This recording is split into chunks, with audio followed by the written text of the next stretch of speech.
Fala, galera! Aqui no 10º episódio do Fala Pance, um convidado que conhece muito do mundo da bola, mineiro de Tuiutaba, já foi jogador, já é treinador de futebol também, sabe muito do vestiário como atleta, mas também como técnico, e certamente vamos bater um papo bem legal, bem descontraído, para a gente falar desse mundo da bola. E ele sempre nos atende, sempre com muito carinho com a Rádio Itatiaia, e hoje não foi diferente, aceitando o nosso convite. Sidney, prazer, cara, tê-lo aqui na Itatiaia novamente. Um abraço para você. Como é que tá a vida, Sidney? Tudo bem, prazer é tudo meu participar desse programa aí do Fala Pance e poder a gente bater um papo sobre futebol, né? Um papo mais tranquilo, menos pressionado, né? Porque agora não estou trabalhando e sempre que a gente tem essa oportunidade a gente fala aquela coisa mais séria, porque a gente está falando, na verdade, do trabalho realizado. Então, bom falar contigo e bom falar também com todos os ouvintes da Itatiaia, porque a Itatiaia é sempre bem ouvida e para nós também participar desse programa é uma honra. Sidney, eu queria te perguntar para começo de conversa, como é que está isso? Você falou que está parado, né? Mas aí é por opção, é porque convite que chegou não te agradou? Você que tem aí, até falar dessas licenças, volta e meia, a gente, né, segue um ao outro nas redes sociais, está sempre estudando, está sempre se capacitando. Como é que está essa situação aí, Sidney? Eu estou aguardando, né? Tive algumas sondagens agora do clube da Série B, até mesmo da Série C. É claro que a gente, como treinador, é muito pior do que como jogador, porque geralmente as pessoas ficam vendo o seu último trabalho ou ligado ao mercado. Um treinador que saiu do clube está mais em evidência do que o outro. E eu, como eu saí do Boa, né, o ano passado na Série C, depois não trabalhei em lugar nenhum, porque vim para casa e achei melhor também, devido a essa pandemia, segurar a onda um pouquinho para não correr um risco, até porque tivemos algumas infelicidades com treinadores que faleceram, né, com essa doença, que a gente sabe que essa doença ela é muito perigosa.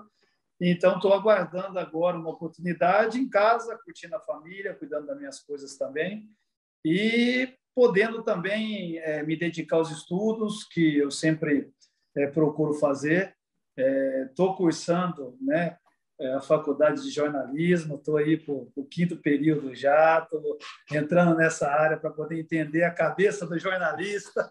Isso é bom. Brincadeira, brincadeira, porque é uma profissão que não é puxando o saco, mas que eu admiro, que eu, quando parei de jogar, tive o prazer e a honra de ser convidado pelo Oswaldo Pascoal para comentar alguns jogos na Rádio Globo, e agora depois segui em frente como treinador, mas estou cursando e estudando futebol também, né? Estou terminando aí a licença Pro, como você mencionou aí, que vem acompanhando também, assim como eu te acompanho nas suas redes sociais.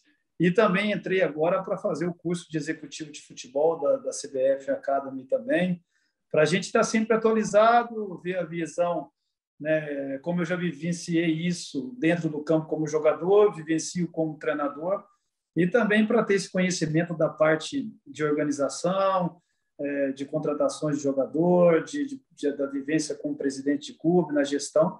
Então, me dediquei a isso e estou cursando isso aí há 3, 4 meses já. E com certeza daqui 3, 4 meses a gente termina esse curso com um conhecimento maior e poder estar sempre inserido e trazendo as novidades aí dentro do futebol. Ô Sidney, é até legal você falar disso, porque você está estudando. Legal saber que você está fazendo jornalismo. Vamos, em breve, ter mais um colega aí na profissão. Você é treinador mesmo. Né?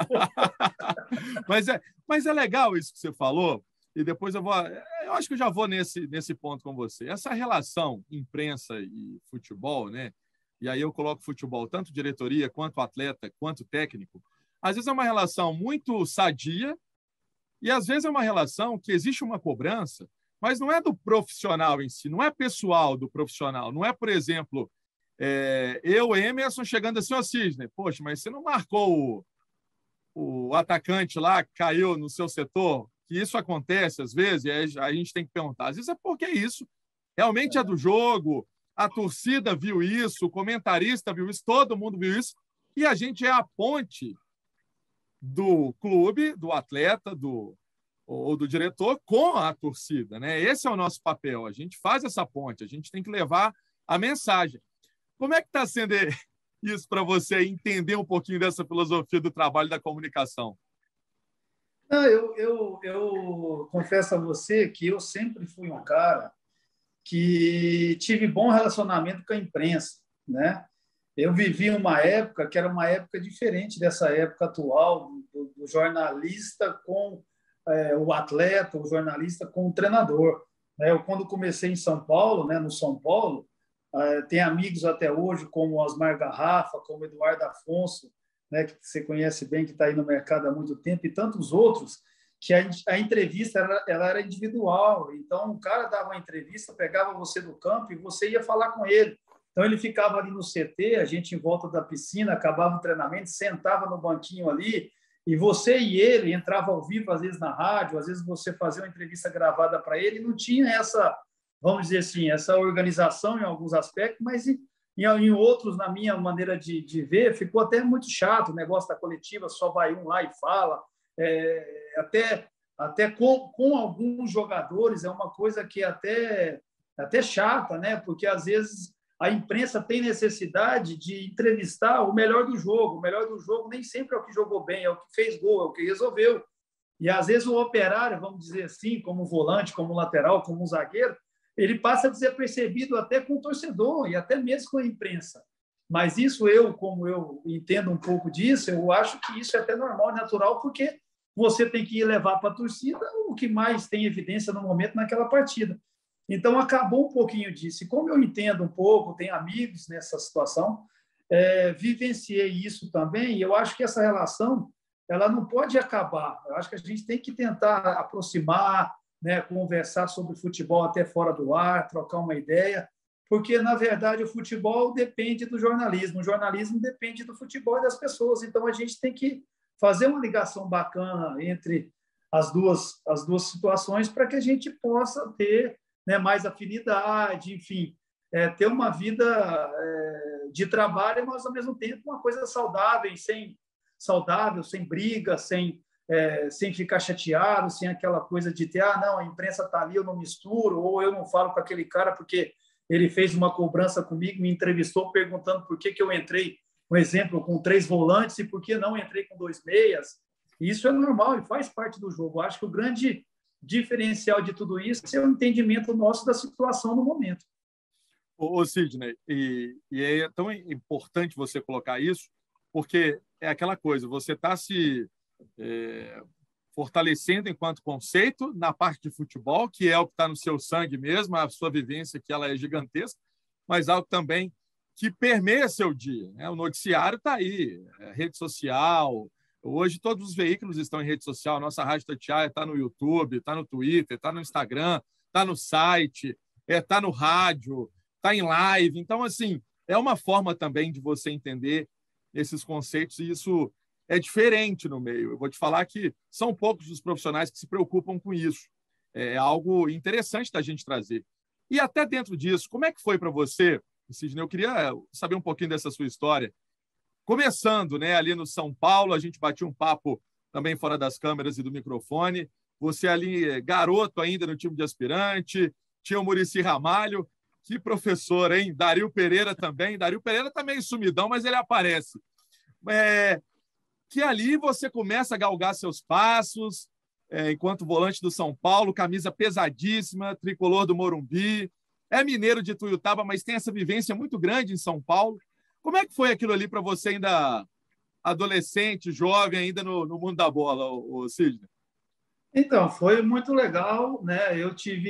Eu nasci em Tuiutaba, como você falou, aqui no Triângulo Mineiro, né? 800 quilômetros de BH, até por isso que não tem essa participação mais direta em BH. Mas saí com 12 anos de casa, fui para o estádio do Morumbi, morei na concentração, fui sozinho. Morou lá? Morei na concentração, morou eu, o Edmilson, o Denilson, o Fábio Aurélio, o Fabiano, enfim, o Dodô não veio depois, mas é de São Paulo, mas Bordon, Nem, enfim, vários jogadores daquela época que é a nossa geração.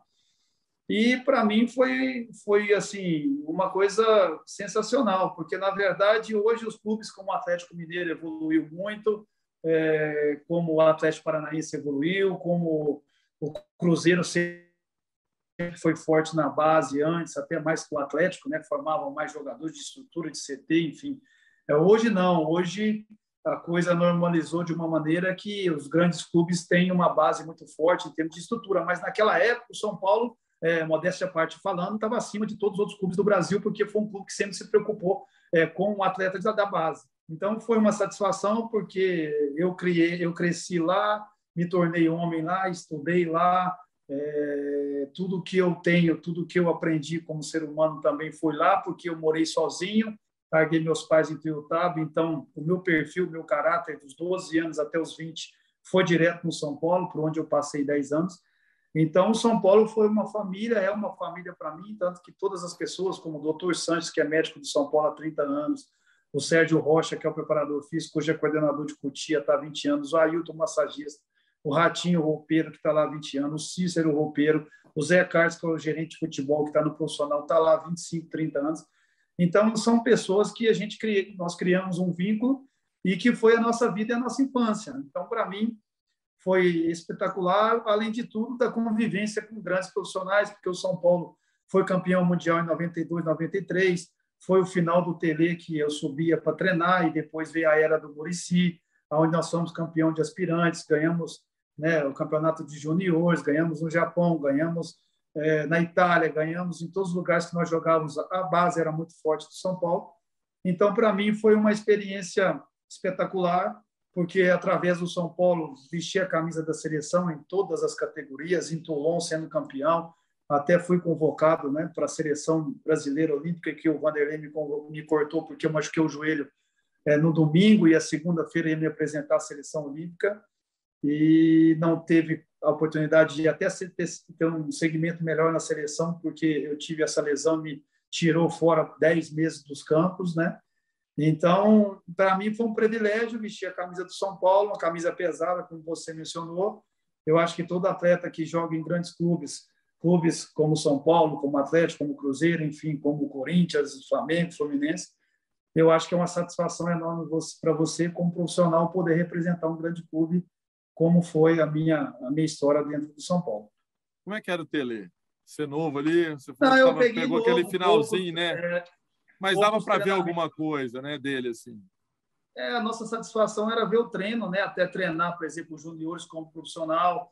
Era um cara exigente, era um cara chato demais, um cara que cobrava, que mandava deitar o corpo, que ensinava o beabá mesmo, né? Pena que hoje eu, como treinador, e a gente vai vivenciando muita coisa dentro do futebol, a própria base, aqueles conceitos, aquela filosofia de trabalho, hoje ela é inexistente, né? Hoje, infelizmente, ao meu modo de ver, está sendo ruim ao futebol, né? Porque por quê? Por que, Sidney, você acha que é inexistente? É porque hoje é diferente o conceito, mudou a ideia de jogo, mudou a forma do trato com o atleta. Por que será?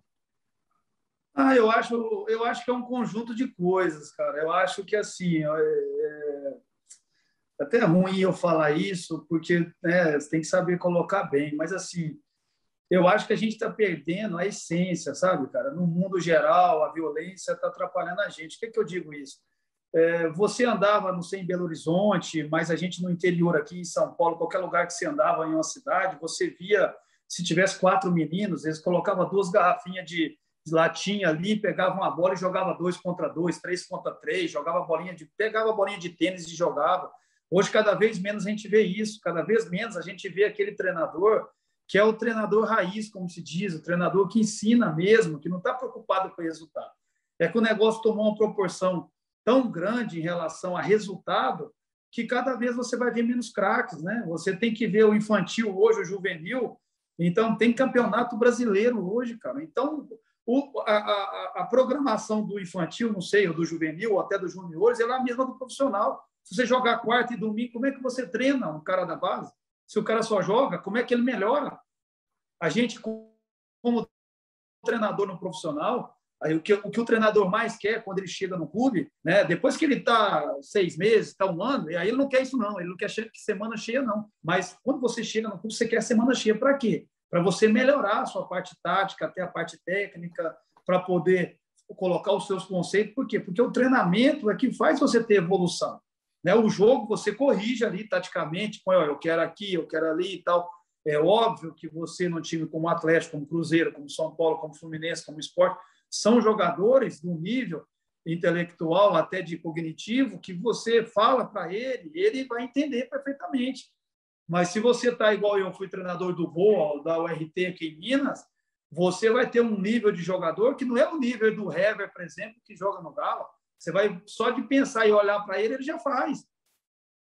Você vai ter dificuldade, porque você tem que repetir 1, 2, 3, 10 vezes, 15 vezes, e às vezes não vai executar da maneira que você está pedindo, e vai dar problema. Então, cada vez que a gente passa, a gente vai colocando mais campeonatos, a gente vai colocando mais pessoas, nada contra, tá? Quem estuda, até porque eu sou a favor do estudo, mas você está perdendo um pouco, né, o treinador raiz, aquele que ensinava lá na base, na escolinha, que é velhinho, que sempre tinha lá, o professor tal, no Cruzeiro, lembra? Tinha o Santa Teresa em Belo Horizonte, que era um time que formava muito jogador. O Willian, zagueiro, né, que foi do Corinthians. O Willian jogou na seleção comigo de juvenil, tá vendo? O Ronaldo Fenômeno, estavam os caras do Flamengo, enfim. O Willian saiu do Santa Teresa, que só tinha categoria de base, porque se trabalhava isso, fazia esse tipo de trabalho. Enquanto os jogadores não saíam, era o foco principal.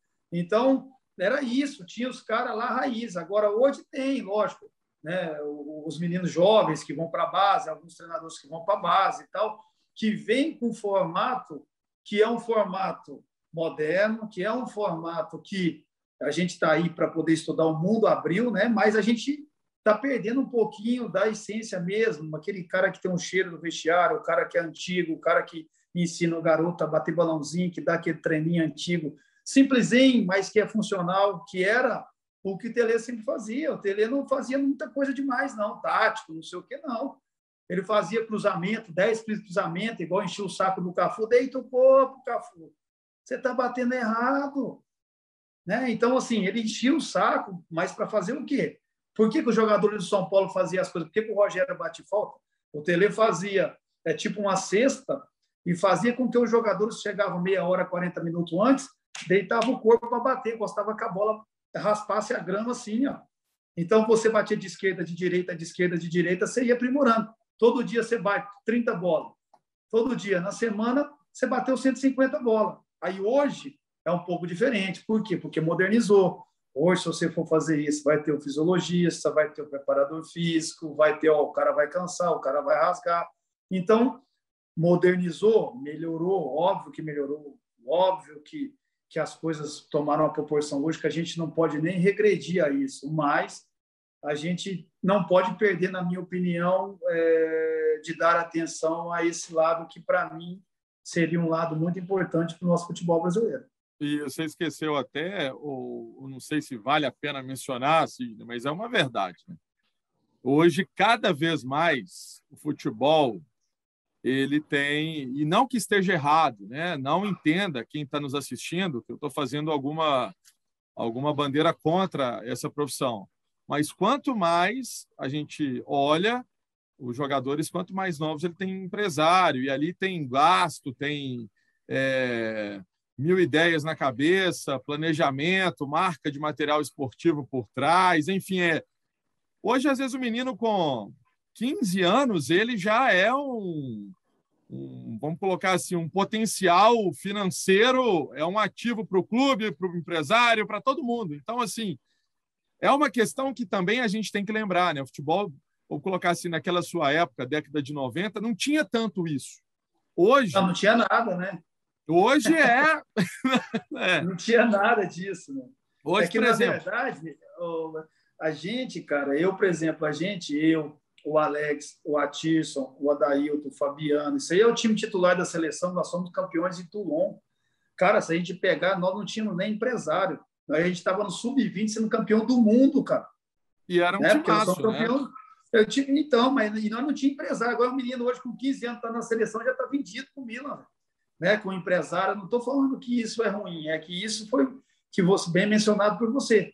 É que mudou. Hoje os garotos já têm alguém conversando na cabeça e já sabendo. Então, o cara já acha que o cara tem 15 anos, o cara ele já vale R$1 milhão. e aí já não quer fazer certas coisas. Não, deixa ele aí, se não der certo aqui, eu te tiro daqui e te ponho ali. E aí a gente vai para um lado que realmente ficou preocupante, né? Mas que, infelizmente, eu acho que essa situação aí, ela dificilmente teria uma volta. Ô, Sidney, você sai do São Paulo, você passa no Sport, você passa no Fluminense. O que você pode contar para a gente dessas camisas também? A gente falou um pouco do São Paulo, que é inegável, né? O trabalho que fazia. Mas como é que foi também essa experiência nesses outros grandes clubes do futebol brasileiro, Sidney? Foi boa demais, né? Eu não posso reclamar. A única coisa que eu tenho pesar, vou ser sincero para você, e isso é uma coisa muito minha mesmo, nem falo muito isso, mas foi realmente a minha lesão que eu tive indo para a seleção da olímpica e me travou, porque eu estava negociado com o Betis, né? Não, com o Celta, desculpa, da Espanha. E aí a minha lesão acabou o negócio, acabou a negociação e eu tive que recomeçar. Mas foi válido a minha experiência, porque depois daí eu quis sair, fui para o esporte, era o Leão, tanto que nós colocamos o Emerson Leão na seleção, daquela campanha que a gente fez, fomos campeões da Copa do Nordeste, campeão pernambucano, vice-campeão da Supercopa da Libertadores, que nós perdemos para o Palmeiras na final. Então, a gente fomos quinto no Brasileiro, perdemos para o Grêmio roubado, que o Paulo César de Oliveira não deu um pênalti no Russo lá e fez com que o Grêmio chegasse na final. Ô, PC aí, ó. Ó o Sidney aí falando aí, ó. Grande resposta aí, PC. Porque o lance, é claro, o Russo deu um corte naquele jogo, realmente, depois a gente viu que a gente fala assim brincando, mas, na verdade, né, ele não teve a intenção, na verdade, foi um erro mesmo que acontece com qualquer um. Mas a gente ficamos em quinto, então a gente acha que a gente jogar no esporte é um clube que não tenha tanta, não aparece tanto aqui para a gente do Sul, mas a gente não imagina a grandeza que é o esporte, a gente não imagina a torcida pesada que é, né? Apaixonada também, né? Apaixonada. Você é mais pressionado jogando no esporte do que no Fluminense, do que no São Paulo, né? Porque São Paulo é muito grande, o Rio de Janeiro é muito grande, e Recife não. Recife, você está na rua, está no shopping, o cara que é rubro-negro vai te incomodar, o cara que é alvirrubro do Náutico vai te encher o saco, do Santa, que é tricolor, vai querer te bater. Então, e aí por aí vai. Então, é uma cobrança grande. Se você estiver bem, é tudo legal, maravilhoso. Se estiver mal, como qualquer outro lugar, também tem uma cobrança grande, mas devido a ser uma cidade menor, onde você tem mais contato com as pessoas, mas eu fui feliz demais, né? Fui campeão lá, tenho um carinho pela torcida do esporte, e ela por mim também, porque sempre faço as lives com o pessoal lá, e foi uma satisfação muito boa jogar no esporte e representar um grande clube como o esporte. O Fluminense, tradicional, um time, né, da grandeza também do Fluminense, Rio de Janeiro, os grandes centros, né, que a gente tem, Maracanã, porque não é qualquer um. Fluminense jogar no Maracanã é normal para o Fluminense, né? Quem joga no Fluminense, o Maracanã é o seu cotidiano, porque só manda jogos lá, então é onde você, que é do futebol, que você sonha, né?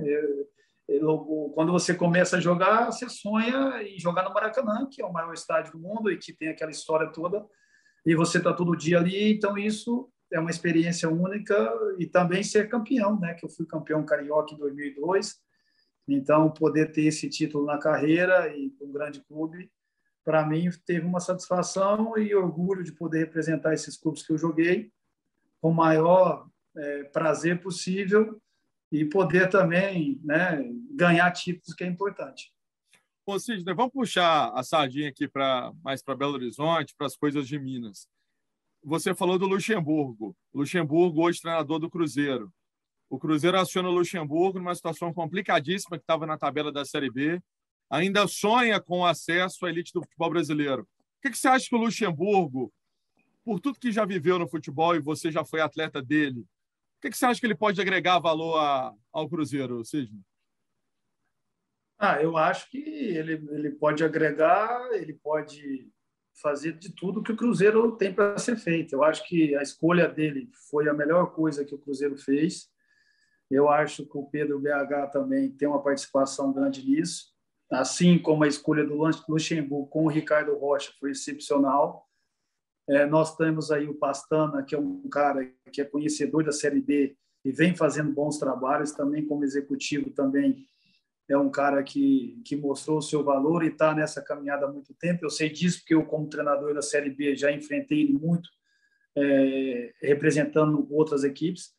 Então, eu acho que o Ricardo Rocha, o Vanderlei, pelo nome, pela grandeza, pelo tamanho do Cruzeiro, né? O Cruzeiro tem que ser representado por grandes pessoas e pessoas que têm currículo, têm título e têm moral, que é o mais importante. Porque no momento delicado da falta de dinheiro, da falta da grana, do momento que o Cruzeiro vive, de não poder contratar jogador, eu acho que isso é umas costas largas, principalmente para o jogador, porque o jogador aí vai ser cobrado de uma forma anormal, porque é uma equipe que está na Série B, que não vem bem, é uma equipe que não pode contratar e uma equipe que não tem para onde sair. É os que tem ali, e é os que tem ali, se quiser, vai pegar na base com 16 anos, com 18 anos, vai colocar para jogar, e é isso. E vamos, que a gente tem que sair da situação com todos nós que estamos aqui. Às vezes, eu não sei mais diretamente que eu estou fora, né? Às vezes, falta de dinheiro, do salário, enfim, dessas coisas todas. Mas eu acho que, acertadamente, a escolha do Vanderlei, desses 3 profissionais que eu falei, foi uma escolha muito boa. Eu acho que o Cruzeiro só tem a somar com isso e acho que o Cruzeiro vai demorar um pouquinho, igual está aqui, empata, tal, não sei o quê, ganha uma e tal, mas eu acho que do meio para o final do campeonato, eu acho que vai embalar e eu acho que o Cruzeiro vai fazer um bom campeonato da Série B. Você coloca uma opinião de alguém que vivencia o futebol diretamente, né, enquanto treinador que você é, mas enquanto também atleta que foi, que é uma opinião importante. Então, você vê que há uma possibilidade de evolução no Cruzeiro com o Luxemburgo. O Cruzeiro tem aí uma invencibilidade, empatou muitos jogos na Série B, mas também não perdeu, né? Então, isso talvez até para a parte de confiança do atleta é algo que vai readquirindo. O Cruzeiro teve isso com o Filipão, na temporada passada, não conseguiu subir, mas quem sabe com o Luxemburgo isso possa acontecer. Você falou uma questão de salário, ou seja, nem pesa, né? Você vir pro... Por mais que a gente fala que não, mas pensa o seguinte, enquanto atleta, enquanto treinador, tudo bem, ali no treino, quando você vai pegar ali para fazer sua atividade, quer queira, quer não, quando tem um atraso de salário, isso dá uma desanimada, isso é em qualquer profissional. E pelo que a gente entende, o Pedro, como você bem colocou, o Pedro dos Supermercados BH, o Pedrinho, o Pedro Lourenço, tem uma ajeitada aí nessa parte financeira do Cruzeiro. Eu acho que, eu não sei, né? Pelo que eu ouço, mas pelo foi. que eu entendo, né? Que a gente vê, a gente é um pouco do meio, a gente sabe. Ele é um cara que patrocina o Atlético, o Cruzeiro, é um cara que incentiva o futebol mineiro, principalmente BH, já até teve no Vila, né? Então é um cara que não está dando a mão, está dando um corpo para o Cruzeiro, porque no momento difícil desse do Cruzeiro é difícil você, né, ter pessoas que vai colocar a grana, né? E isso eu acho que pesa muito. Então eu acho que assim que o Cruzeiro vai estar no caminho, os jogadores que às vezes pode reclamar um pouquinho, mas aí você tem o Rafael Sobis, aí você tem o Moreno, aí você tem o Vanderlei, você tem o Ricardo Rocha, que pode segurar isso. Calma, está atrasado, mas nós vamos colocar, vai estar em dia, vai colocar o melzinho na boca deles, vai dar confiança para eles. E o fundamental disso aí, que o atleta ele gosta, eu já joguei no Fluminense, já fiquei em semifinal de Campeonato Brasileiro, a gente com 6 meses de salário atrasado. Mas uma coisa que o atleta, eu digo isso quando eu trabalho em algum clube, que o dirigente não pode fazer, é mentir para os jogadores e perder a credibilidade. Isso é o que o jogador, que o treinador não aceita. E eu tenho certeza que o Vanderlei também não vai aceitar isso, assim como o Ricardo Rocha, e assim como é o perfil do Pastana e do Pedro BH e do próprio presidente deve ser esse, né? De falar e cumprir. Às vezes é melhor você falar, eu não tenho para pagar, vai atrasar 2 meses, mas com 2 meses eu vou te pagar. O atleta, ele prefere isso do que você ficar ludibriando, mentindo, vou pagar daqui 15 dias. Chega daqui 15 dias, não tem a grana, não deu um probleminha, o banco não deu para liberar o dinheiro, aquela conversa fiada que jogador e treinador não gosta de ouvir isso.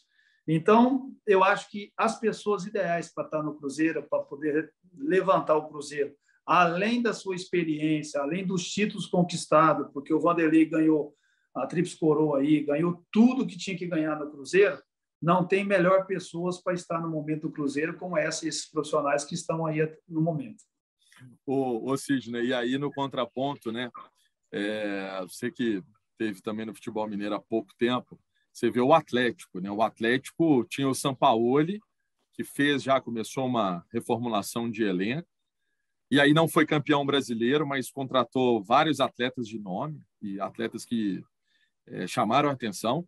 Aí o Atlético tem o apoio, né, dos 4 R's, vamos colocar assim, né, Ricardo Guimarães, Banco BMG, do Rubens Menin, do MRV, enfim, outros que também estão dentro disso, Renato Salvador, são peças fundamentais, com o Sérgio Coelho agora, que é o presidente, e o Atlético está com um elenco forte brigando as 3 competições, né, Copa do Brasil, Libertadores e firme no Brasileiro.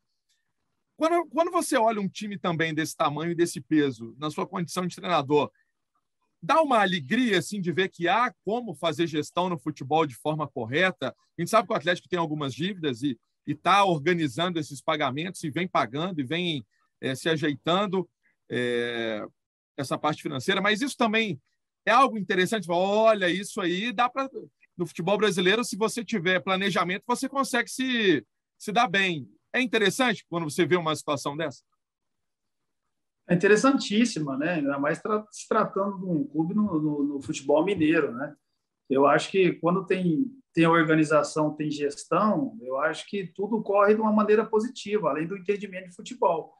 Os caras vieram para poder colocar dinheiro, não vieram para brincar, não vieram para roubar o Atlético, vieram ao contrário, vieram para somar com o Atlético, que são coisas diferentes, que vieram com o objetivo de pagar a dívida que era devida, não sei se era em torno de 700 milhões, não sei o que eu leio, o que eu estava nessa casa, sim. Então, para pagar isso e, ao mesmo tempo, construir um estádio que é a Casa do Galo, onde é uma torcida que enche mesmo, que é apaixonada e que tem história no futebol brasileiro, assim como o Cruzeiro. Né? O Cruzeiro vivenciou isso e está vivenciando pelo aquilo que plantou, principalmente nesses últimos anos, da má gestão e de coisas que fizeram errado aí, que foram noticiadas, não sei se é certo ou errado, mas pelo momento a gente acredita que sim. E o Atlético está fazendo ao contrário, querendo mostrar o seu valor com pessoas sérias, capacitando o clube, porque o clube é uma potência.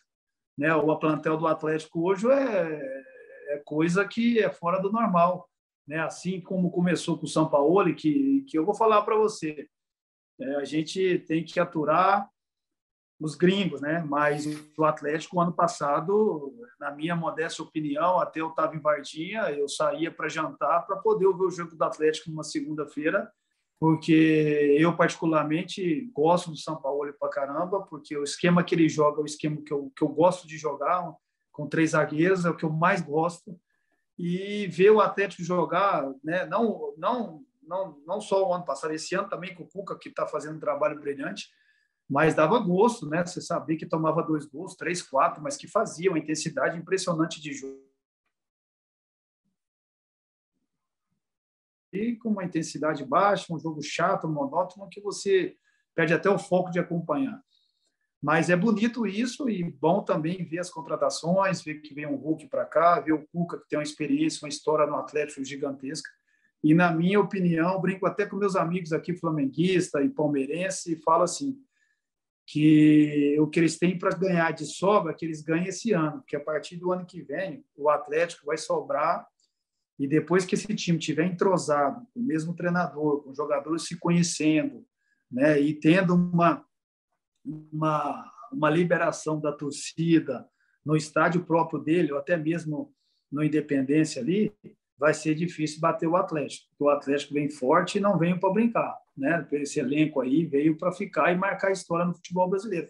E eu acho bacana, porque você tem um do Rio, que tem um investimento, você tem um de São Paulo, que é o Palmeiras, que está acima, você tem um Atlético em Minas, daqui a pouco vai o Grêmio, vai o Inter, e eu acho que tem que ser isso, para não ficar aquela coisa só de São Paulo e Rio, porque as pessoas, sei lá, as empresas querem, às vezes, o eixo ali, porque dá mais visibilidade, né, entre Rio e São Paulo, mas eu acho que felizmente, o futebol mineiro Eu acho que isso foi muito válido, foi bom, e eu acho que isso vai fazer com que o futebol mineiro ele melhore, né? Porque o Atlético bem, ele vai fazer com que o pessoal do Cruzeiro, os investidores, os caras que têm grana, invista também, porque não vai querer ser motivo de chacota.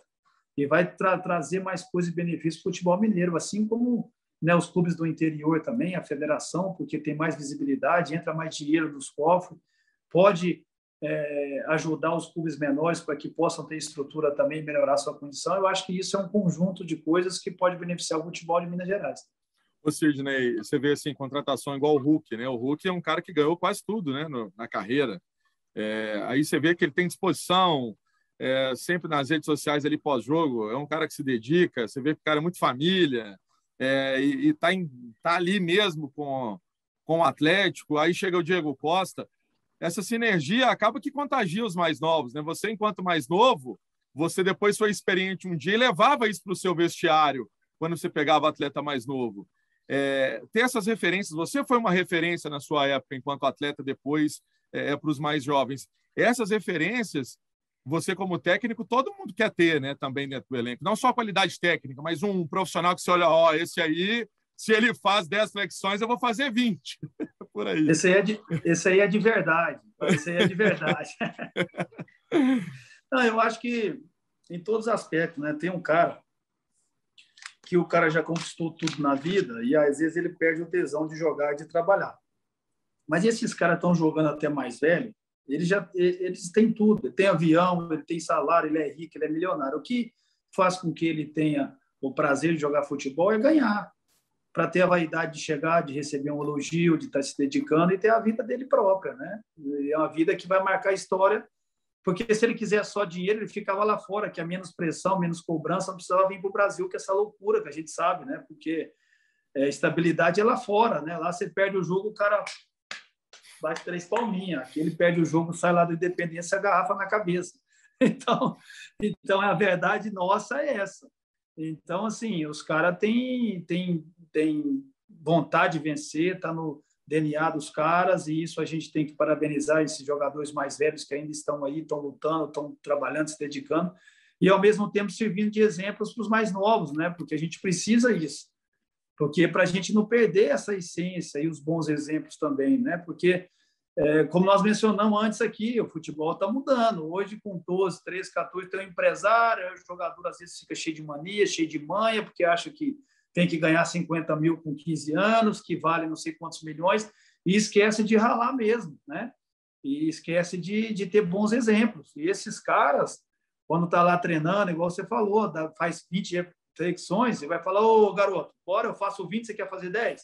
Tem que fazer 40, o dobro da minha, porque eu, quando jogador mais jovem, eu vi um cara mais velho correr e fazer, falar, não posso perder para esse cara. O Jorginho, no final da carreira dele, ele foi jogar no São Paulo, né, volante. Eu falava, o Jorge faz isso, eu com 20 anos, com 18 anos, eu não posso perder para ele. Se ele dá 5 voltas aqui, eu tenho que dar 10, tem que dar 8. Senão, como é que eu vou fazer? E ele está com 34 anos, eu estou com 20, não é possível, eu não vou ganhar dele nunca. E essa é a nossa metodologia, a nossa cabeça, né? Então, eu acho que isso é válido, isso a gente tem um bom exemplo também do Flamengo, os caras mais experientes. Eu acho que isso foi uma das coisas que fez com que o Flamengo ganhasse, foi a vivência dos jogadores mais experientes lá fora, que voltaram, como o Diego Alves, o próprio Juan, que estava lá no começo, o Júlio César, antes de acabar, que trouxe jogadores de fora, o Felipe Luiz, né, que veio de fora também com outra cabeça, outra mentalidade, e aí conseguiu fazer um vestiário bom. É o que o Galo, a gente vai ver e com certeza está fazendo agora, esse vestiário bom. Claro que vai ter uma desavença ou outra que todo mundo quer jogar, mas, né, você vê um Hever, que é bom exemplo, que o Hever joga, não joga, entende o seu momento, que está com 34, 36 anos, mas que não vai conseguir jogar todos os jogos com viagens, com o desgaste que tem, com a intensidade que tem o jogo hoje. Então, esses profissionais que aí estão também, conta muito, né, para o Cuca desenvolver um bom trabalho, pela experiência que tem, pela competência que tem, pelos títulos que ganhou e pela história que tem no Galo, fazer com que essa história permaneça e, ao mesmo tempo, consiga mais títulos, porque são grandes profissionais e, com o trabalho que está sendo feito, merece também ganhar mais coisas. Ô, Sidney, você no futebol mineiro, não sei se você consegue responder isso para mim.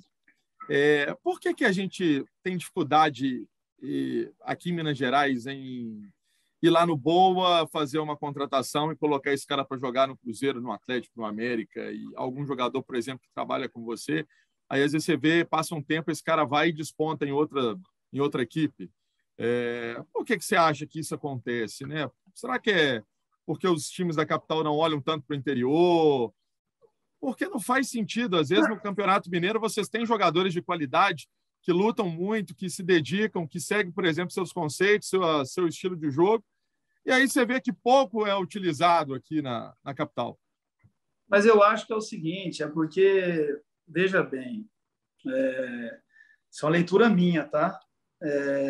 Vamos pegar o Atlético e o Cruzeiro. O Atlético e o Cruzeiro vai jogar contra o Boa. Aí tem um jogador que jogou um jogo muito bom contra o Atlético. E você joga 10 jogos no Campeonato Mineiro. Contra a Caldense não passa na televisão. Contra o RT não passa na televisão. Ah, mas você tem um monte de gente do Atlético que pode ir lá ver os jogos. Pode. Mas aí você vai chegar para o treinador e vai falar assim, contrata o jogador do Boa, sendo que o Atlético pode contratar o jogador de São Paulo. Está entendendo? Então, assim, o treinador vai falar, não, eu tenho o Tietê para contratar e tem um jogador que é lá do Boa, que às vezes pode ser até melhor que o Tietê. Bom, o treinador vai querer quem? Ele vai querer o Tietê. Isso é o Cuca, sou eu, é qualquer outro treinador. Aí o cara não é visto pelo futebol mineiro, mas tudo bem. Aí o cara vai lá para o Novo Horizontino, vai para o Guarani, vai lá para o Oeste, aí ele faz um campeonato paulista que tem uma visibilidade maior, joga contra 4, 5 grandes, ele está jogando contra os menores, mas o nível de competitividade é maior, a exigência é maior, aí o cara já tem uma certa experiência, aí o cara acompanhou 20 jogos dele, ele manteve uma nota ali de 6-8, a 9. Aí é uma situação que é diferente, entendeu? Porque aí você não corre o risco. Eu acho que é isso. Porque aí você vê que os jogadores se destacam e os jogadores vão embora. Eu mesmo vivenciei isso. O Moisés foi para o Boa comigo.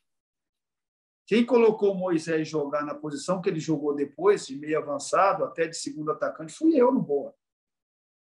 Né? Então, ele teve que sair do Boa. Ele foi para onde? Ele saiu do América, ele estava encostado no América. O Rony, o presidente, contratou ele e ele foi para o Boa. Depois ele veio para o América, depois foi para a Portuguesa, alguma coisa assim. Da Portuguesa mesmo que ele chamou a atenção e depois foi caminhar a vida dele. Né? E tinha uma história na base de Minas Gerais. Mas, assim, eu acho e creio que deve ser isso, porque é difícil também para o treinador do Atlético, o treinador do Cruzeiro, ele não tem tempo para errar. Ele não tem paciência para ensinar também, e nem deve, porque se ele for ensinar, pegar um jogador mediano, ele tem que pegar da base. Se ele não pegar da base, está tudo errado. A base não serve para nada. O que está fazendo a base ali? Quantos milhões investidos ali? Quantos jogadores tem ali comendo, bebendo e os profissionais estão trabalhando? Né? Então, se ele tem jogadores ali, ele tem que fazer que aqueles jogadores seja mais ou menos do nível, está na casa, conhece a camisa, já está acostumado com a camisa, fazer com que esse jogador seja aproveitado no elenco de cima. E às vezes eles pensam assim, pô, eu trazer um jogador do Boa, do RT, que eu vou ver o que vai acontecer com ele, se ele vai ter personalidade, se ele não vai sentir o peso da camisa, se ele vai fazer isso, eu aposto no que é meu aqui, que eu não preciso gastar nada com ele, já estou gastando com ele há algum tempo. Então, eu acho que, ao meu modo de ver, eu acho que a leitura dos clubes grandes de Minas, de repente, pode ser essa, né? Nós vamos te ver trabalhando ainda em 2021, Sidney. Me conta aí, para a gente já encerrar a entrevista. Não, vamos ver. Quase fui agora, mas vamos ver, vamos torcer. Se Deus quiser, vai ser esse ano. Se não for o ano que vem, tem que voltar a trabalhar, porque ficar fora do futebol é muito ruim e é uma coisa que está no nosso DNA, no nosso sangue. E eu acho que eu tenho que voltar rapidamente. E talvez daqui uns dias aí eu tenho que fazer a OAT da licença Pro. Estou para ligar até para o Vanderlei, para o Ricardo Rocha, até mesmo para o Pastana, ou até mesmo para o Cuca, de repente abrir as portas para mim aí para fazer essa OAT, que é o final do curso, a gente tem que apresentar sobre um clube, um trabalho grande, em poder ficar pelo menos uma semana, 2 semanas acompanhando o dia a dia, para a gente colocar isso na prática e no papel para poder entregar. E estou tentando, de repente, ir para Belo Horizonte também seria muito bom para acompanhar mais de perto, estar perto de vocês também, poder entender um pouco mais dos clubes mineiros, para que a gente possa estar endossado de cabeça aí no futebol mineiro, que o futebol mineiro revela muita gente e dá oportunidade para muita gente também. Sidney, muito obrigado pela sua participação com a gente aqui no Fala Pance, na Itatiaia, para a gente falar de futebol, para a gente falar de uma coisa que a gente gosta tanto, né? E se fosse deixar, a gente ficava aqui até amanhã batendo esse papo. Você é um cara muito legal, sempre muito, muito, muito bacana com a gente, sempre solícito nas entrevistas para falar sobre o trabalho quando estava aqui nos clubes de Minas Gerais, no RT foi assim, no Boa foi assim. Te desejo sucesso e se vier a Belo Horizonte, com certeza vem aqui à Rádio Itatiaia para a gente também tomar um café. Tá bom, obrigado pela oportunidade mais uma vez, muito bom falar contigo, você também sempre me tratou muito bem, educadíssimo, cara ímpar, sensacional e muito, muito legal. Então, precisando, eu estou à disposição e, se possível, se eu for aí, a gente vai tomar um café ou jantar e poder papear sobre futebol também. Um abração. Esse Sidney Moraes, nosso convidado no episódio 10 do Fala Pance, aqui na Itatiaia, que a gente pôde falar um pouco sobre a carreira dele no São Paulo, no Fluminense, no Sport, o que ele avalia também, como ele vê o futebol de Cruzeiro, de Atlético, se preparando também para assumir um novo clube, assim ele espera, fazendo as licenças da CBF, os cursos da CBF. Sidney Moraes, muita vivência no futebol, foi o nosso convidado nesse episódio 10. Você gostou? Tem alguma crítica para fazer? Fique à vontade. @EmersonPansieri no Twitter, @Emerson.Pansieri no Instagram, nas redes sociais também da Rádio Itatiaia. Sempre é bem-vinda a sua participação. Galera, até a próxima. Tchau!